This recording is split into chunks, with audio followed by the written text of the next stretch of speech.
Tell me how you got involved in it. Sure. Well, it's kind of an unusual answer, I think. A rock star called me up one day by the name of Tom DeLong, who happened to be passionate about this issue and had seen an article I had published. And just out of the blue, he called, and he had a company he was standing up called To the Stars Academy of Arts and Sciences. And it was largely other government, former government officials, CIA and others. So I started to network with those guys, and through them, I met Lou Elizondo at the Pentagon. And I attended a briefing with him in 2016, and I learned that our East Coast fighter squadrons were having recurring weekly incidents off the coast with vehicles of unknown origin that had no transponders, that seemed like they were probably engaged in espionage or clandestine collection. They varied in type and size and so forth, but nobody was doing anything about it. Nothing. Nobody was even reporting it up the chain. It was just outrageous. And when I found that out, I just said, "This is unacceptable." I'm from the intel community myself. I'm ashamed that this is happening, and I want to do anything I can, Lou, to help remedy this situation. So I jumped in and started working with Lou on this. Now, I'm wondering what kind of reception you got inside government as you said, hey, wait a second, why isn't anyone dealing with this? Yeah, it wasn't easy, and what enabled us to make progress. Let me say, initially we failed, by the way, inside the government. I had two friends, wonderful, bright, young former military guys who were direct reports to General Mattis himself, and they understood that this at that level this was real, but we still couldn't take it the next level to the secretary himself. There was so much concern about the exact stigma that you're talking about. There was concern that even by taking a briefing on the topic, if that was revealed, it could damage him politically. So they wanted to just, shunt it off, put it in the back in the corner somewhere, which wasn't going to do anything. And Lou and I talked about it extensively, and he made the very difficult and fairly profound decision to resign over this issue, provide a resignation letter to the Secretary of Defense explaining why he was resigning, what this problem was, and then he started working with me to help get it into the papers, into the New York Times, and in front of Congress. And you were quite concerned not only for the pilots who are witnessing this, my understanding is, on a daily, sometimes daily basis, but you see this as a threat, these things out there. Well, we're clearly vulnerable, and it's very disturbing. And let me uh, try to explain this a little bit, because some people have accused me of trying to, create some justification if for increased military spending or something. This is a combination. What I discovered at the time was something of a mix between Pearl Harbor and 9/11. In Pearl Harbor, we had a radar established. They saw the incoming Japanese aircraft, but they were unable to get a warning up the chain. They didn't pass the information along. They didn't know what they were looking at, and they just didn't bother. In 9/11, we had a situation where FBI and CIA weren't talking to each other. Well, that is going on in spades also in this situation. And one might have thought we would have learned those lessons, and yet this is still happening. So it doesn't mean there's an imminent threat. It doesn't mean that, we need to have our hair on fire, overreact. But clearly, if somebody's in your house, in your bedroom, walking around, you want to know who it is, right? You want to identify them. It's just a prudent thing to do. So you see this as a national security issue. Absolutely. Absolutely. I don't know. I mean, how could we look at it? How could it not be when you've got vehicles that are routinely penetrating restricted military airspace, and we seem unable to engage them effectively? We have no idea where they're coming from or what their capabilities are or what their intent is. So it's not a threat in the sense of we know somebody intends to do us harm or seeks to exploit it. You might call it a vulnerability, a strategic vulnerability. And that is something we have to evaluate, because we've got a tremendous chink in our armor, it appears. What happened in Saudi Arabia recently, where they lost half their oil refining capability as a result of a drone strike from some rebels in Yemen. If that heavily defended airspace with one of the largest military budgets in the world, if they could suffer that much damage from a rebel group, if this turns out to be, say, the Chinese, and we get into a conflict in Taiwan or the South China Sea, it could be devastating. How do you think things have changed? And I'm thinking way back, in the 40s and the 50s, and people were talking about little green men and attack from Mars and that kind of thing. It seems to me, but now that the government is taking this seriously, that it's almost gone mainstream in a sense. Well, the fact that the government has acknowledged that this is happening was an incredible breakthrough in terms of alleviating a lot of the stigma. So once the government formally and officially and publicly says, this is real, that's happening, that gets people's attention, and that does impart a lot of credibility that didn't exist before. So that was a huge change, and they were compelled to do that because when Congress, when we got the attention of some of the oversight committees and they started asking for briefings, that had to go up the chain, and the Navy and Defense Department couldn't tell the senators one thing and the public something else. So they sort of had to acknowledge this and come clean on this.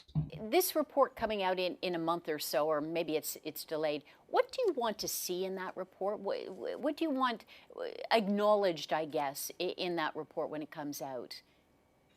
Well, the committee has put forward a number of very pertinent questions, and if they just answer the questions that are asked, it should be a very important and significant report.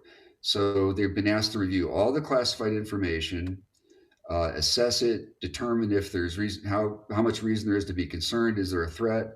They want to know who is in charge of this issue within the government, what the process is going to be going forward for pooling the information from all the different agencies and military services that have information in separate stovepipes.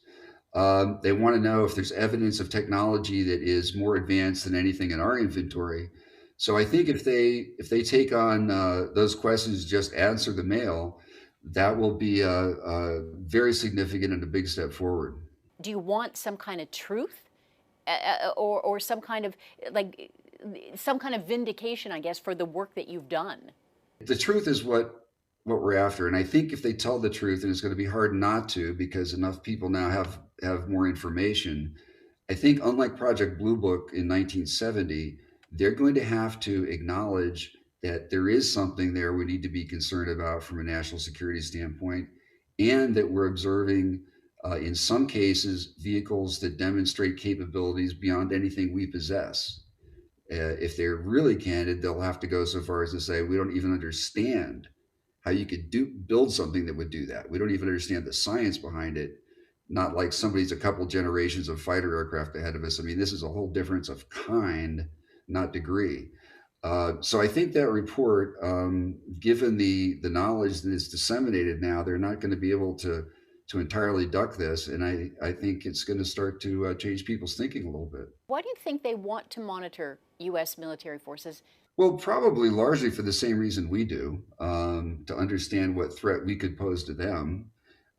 Should a conflict arise, they want to be able to engage us effectively and defeat us rapidly and minimum cost of life and treasure, just as we would on the other side. So we do the similar kinds of things.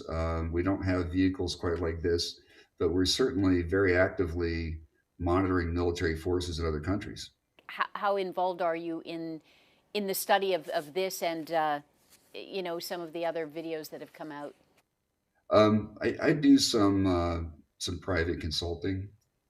So I occupy no position in government, but I do answer the phone and have a lot of friends still there and try to help when I can. No one's laughing at you for believing in other worldly things?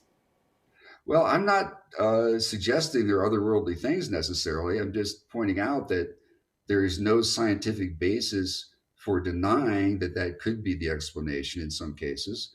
And moreover, it's hard to think of a better hypothesis in some cases. What other explanation accounts for a vehicle that can fly all day, drop from space to sea level at hypersonic speeds, then hover, then shoot off again at hypersonic speeds with a low radar cross section, with no combustion technology, no air intake, no wings, no visible means of propulsion, no control surfaces.